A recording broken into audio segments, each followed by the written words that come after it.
Ésaïe, chapitre 5. Je chanterai à mon bien-aimé le cantique de mon bien-aimé sur sa vigne. Mon bien-aimé avait une vigne sur un coteau fertile. Il en remua le sol, ôta les pierres, et y mit un plan délicieux. Il bâtit une tour au milieu d'elle, et il y creusa aussi une cuve. Puis il espéra qu'elle produirait de bons raisins, mais elle en a produit de mauvais. Maintenant donc, habitants de Jérusalem et hommes de Juda, soyez juges entre moi et ma vigne. Qu'y avait-il encore à faire à ma vigne, que je n'ai pas fait pour elle? Pourquoi, quand j'ai espéré qu'elle produirait de bons raisins, en a-t-elle produit de mauvais? Je vous dirai maintenant ce que je vais faire à ma vigne. J'en arracherai la haie, pour qu'elle soit broutée. J'en abattrai la clôture, pour qu'elle soit foulée aux pieds. Je la réduirai en ruine. Elle ne sera plus taillée ni cultivée. Les ronces et les épis n'y croîtront.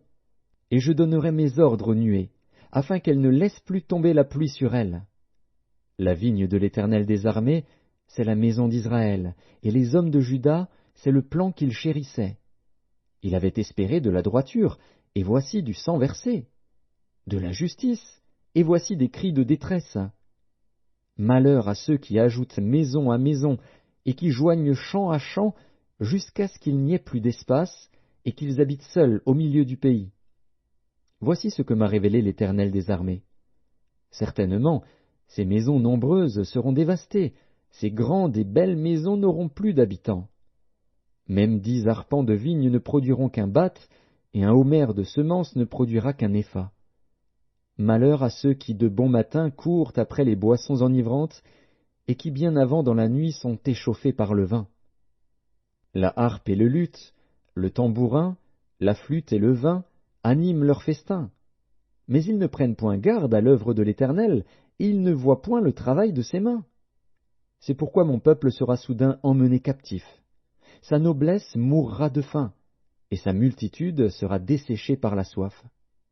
C'est pourquoi le séjour de mort ouvre sa bouche, élargit sa gueule outre mesure. Alors descendent la magnificence et la richesse de Sion, et sa foule bruyante et joyeuse.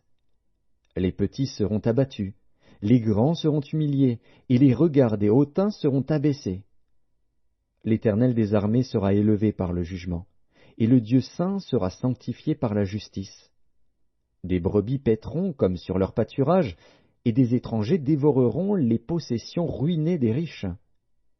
Malheur à ceux qui tirent l'iniquité avec les cordes du vice, et le péché comme avec les traits d'un char, et qui disent « Qu'il hâte, qu'il accélère son œuvre, afin que nous la voyions. Que le décret du Saint d'Israël arrive et s'exécute, afin que nous le connaissions. Malheur à ceux qui appellent le mal bien, et le bien mal, qui changent les ténèbres en lumière, et la lumière en ténèbres, qui changent l'amertume en douceur, et la douceur en amertume. Malheur à ceux qui sont sages à leurs yeux, et qui se croient intelligents. Malheur à ceux qui ont de la bravoure pour boire du vin, et de la vaillance pour mêler des liqueurs fortes, qui justifient le coupable pour un présent, et enlèvent aux innocents leurs droits.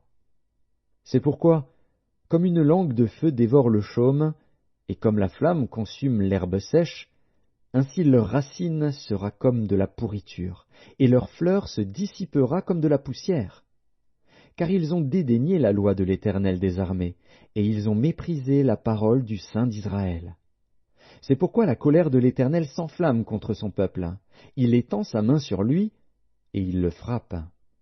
Les montagnes s'ébranlent, et les cadavres sont comme des balayures au milieu des rues. Malgré tout cela, sa colère ne s'apaise point, et sa main est encore étendue. Il élève une bannière pour les peuples lointains, et il en siffle un des extrémités de la terre. Et voici, il arrive avec promptitude et légèreté. Nul n'est fatigué, nul ne chancelle de lassitude, personne ne sommeille, ni ne dort. Aucun n'a la ceinture de ses reins détachée, ni la courroie de ses souliers rompue. Ses flèches sont aiguës, et tous ses arcs tendus.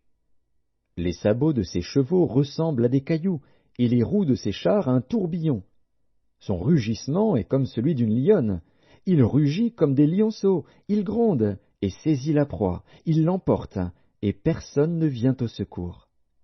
En ce jour, il y aura près de lui un mugissement, comme celui d'une tempête sur mer.